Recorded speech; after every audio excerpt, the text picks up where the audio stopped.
Hey everyone, welcome back to Ninja of the Seas. So it seems as though Luffy really is Joy Boy.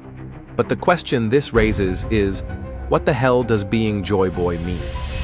And with Luffy seemingly transforming, potentially even awakening an entirely different persona, we are now treading into the controversial territory of Luffy, possibly even being Joy Boy himself reincarnated.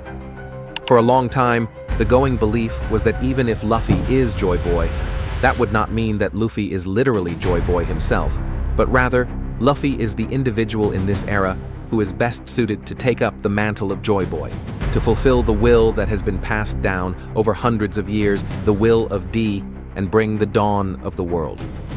The notion that Joy Boy is a title rather than an individual is still very possible, as you could interpret Kaido's words as meaning that Joy Boy is someone that you can become rather than someone you are born as.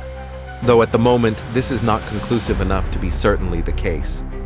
Now, the bigger discussion that I'm saving for this Friday's video is the potential thematic contradictions that come from the general idea of Luffy being the chosen one and a product of destiny, etc., etc., as I've seen many people argue that, all of this has been foreshadowed, destiny has always been a theme, etc., which is kind of missing the point, as no one is debating whether or not this has been foreshadowed, or whether or not destiny is a theme of One Piece. But rather, the debate is whether any of this contradicts all of the other ideas, all of the other themes and messaging that Oda has also clearly been established throughout the series. As there is a world of difference between Luffy being, a chosen one figure, versus Luffy literally being a reincarnation of somebody else. Luffy being the chosen one opens up a complex discussion with a lot of avenues and arguments, and a lot of things dependent on plot points that remain to be seen. Whereas Luffy being a literal reincarnation of Joy Boy, that straight up does undoubtedly fly in the face of everything that One Piece is about. And that is what we are going to discuss today.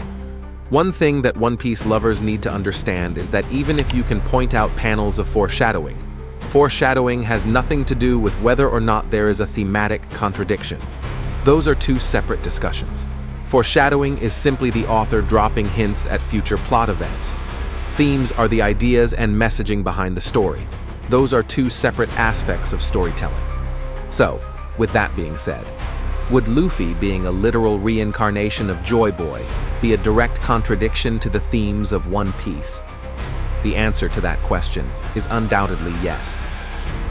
To keep things brief, I'm going to leave out several fundamental themes of One Piece that are more debatably contradicted by the idea of reincarnation, and instead just address the most singular clear issue, which would be the theme of inherited will. Reincarnation completely defeats the entire point of inherited will in the story. The whole idea of inherited will, and why it is such a powerful concept, is that even if there is some great desire that you cannot achieve in your life, that is okay. As even if you yourself cannot achieve that dream, you can pass that dream, that desire, down to others, to other people who can fulfill it in your stead. That really is the entire story of One Piece in a nutshell. And it applies not just to the legacy that Roger was able to leave behind with his death, his great will that so many have picked up in his stead, but to nearly every single major character and nearly every single arc. All of it is a representation of this theme of inherited will. No one ever truly dies, as no one is ever forgotten.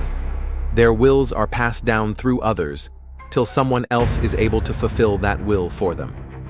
So, the key idea here, what makes inherited will a compelling, resonant theme in the first place, is that it's about passing on to someone else. You pass your will on to be fulfilled by somebody that is not you. It is not passing your will on to yourself. Magically reborn in the future? That defeats the whole point. The entire philosophy goes out the window the moment Luffy's story becomes about literal reincarnation rather than inherited will. Then we are not talking about some philosophically poignant idea. We are talking about magic. It is no longer a message that has any relevance to reality or the reader whatsoever. And remember, the point of a well-constructed theme in a story is that it is the author using the story to communicate a message that has meaning or philosophical relevance to real life. Stories are mediums through which one expresses a message. For instance, the importance of having a good heart, the nature of justice, the value of freedom, etc. Those are ideas expressed through a fantasy story, yes, but the themes being expressed are universal. Reincarnation is not that. Reincarnation would be taking the beautiful metaphorical idea of inheriting someone else's will and reducing it to this magical notion that the main character is just some guy that died a long while back that is magically reborn to pick up their own will where they left off. There is no message or meaning to that story. If we were to look at an example, when Oda tells the story of a man who wanted to be able to cure everyone, but did not have the skills to do so, yet was able to pass that will down to his son, who can now work to carry on that will in his stead and one day succeed in curing all diseases. That is a powerful message. That is inherited will. That is what we see in all of these stories throughout One Piece. And that is an idea that carries philosophical weight, as it is applicable to reality. Basically, if Oda built this whole story reiterating over and over the power of failing to accomplish something, but getting to still pass on that desire, that dream, to someone else, who can then fulfill what you failed to accomplish in your stead. But then when it came to the longest and most important will, the will of D, and said, well, that one is actually just literally Joy Boy himself just being reborn to carry out his own will, then the entire story has no meaning. Now this is only the case if Luffy himself is literally Joy Boy reborn. However, I think it is best if we assume that this is not the case, and rather this is all something perhaps tied to Luffy's fruit, rather than Luffy himself being Joy Boy reborn. If that is the case, then perhaps the awakening of the fruit also awakens Joy Boy's latent spirit in some way, and seemingly influences Luffy's persona to seem more Joy Boy-ish. I say this because what we are seeing right now, it's not the Luffy we normally know. So if this were the case, that what we are seeing right now is more so a product of the fruit awakening, then I don't think that that necessarily conflicts with the idea of inherited will. Rather, it just adds one more coincidental twist of fate that slots into Luffy's story and makes Luffy more fitting of being the one to inherit Joy Boy's will. In this case, Luffy himself would not be, Joy Boy reborn, though the world is clearly waiting on a Joy Boy figure. So Luffy may simply be the person to take up that mantle, and it would simply be fitting that Luffy just so happens to have also eaten the very fruit that Joy Boy himself had. And through a pure act of chance, Luffy is very literally carrying a piece of Joy Boy's spirit with him. That wouldn't necessarily change who Luffy is.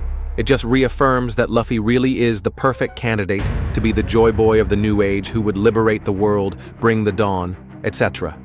In that case, when Zunesha is talking about Joy Boy awakening, it could be read as two ways: the spirit of Joy Boy awakening within the fruit, or Luffy awakening to take up his role as Joy Boy, or both. For the record, I still personally don't love the idea of Joy Boy's literal spirit being in the fruit, and Joy Boy's literal spirit coming out when the fruit awakens, but I don't think it contradicts the theme of inherited will.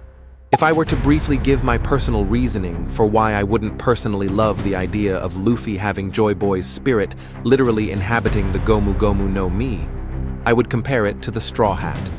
The Straw Hat, to me, is the perfect representation of inherited will in the series. As far as we know, there is nothing intrinsically special or magical about the Straw Hat. Yet it carries such immense value and meaning, more than any item in the One Piece world. The Straw Hat, despite being just a straw hat, is the most precious treasure Luffy has because it's what the Straw Hat represents. It's a symbolic torch being passed down through generations from one great pirate to another. It doesn't literally need to have Roger's spirit in it for it to be special. Rather, it is more meaningful precisely because it is just a hat, and yet it represents so much more than just a hat. This hat is the legacy of the Pirate King and a dream, a destiny, being passed down. But again, all that being said, I think the fruit possessing Joy Boy's spirit would still be consistent with hints that have been dropped in the past of what is possible with devil fruits, and I do not think it contradicts the idea of inherited will. And even then, we don't know if there's any spirit reawakening even happening here yet. It does seem suspicious that Luffy's voice disappeared, but all of a sudden, Luffy is waking up with a seemingly different personality, and Zunesha is saying that Joy Boy is back, but we really don't know how much weight to put into any of this. Maybe Luffy is just waking up in a funny mood that we haven't seen before. But again, that's only if the trope is played straight, because I'll also add that even if Oda goes down the reincarnation route and Luffy is just Joy Boy himself reborn, I trust that Oda will address that sharp thematic conflict with the story, and that Oda would try to take things in a direction that we would not expect. More importantly, watch out for this Friday's video, where I go into the more relevant discussion of how the foreshadowing of Luffy as the Chosen One and the long-standing theme of destiny potentially conflict with, or potentially can be consistent with, all the other themes of the series that would seemingly be contradicted. And if you enjoyed this video, then definitely like, comment, and subscribe.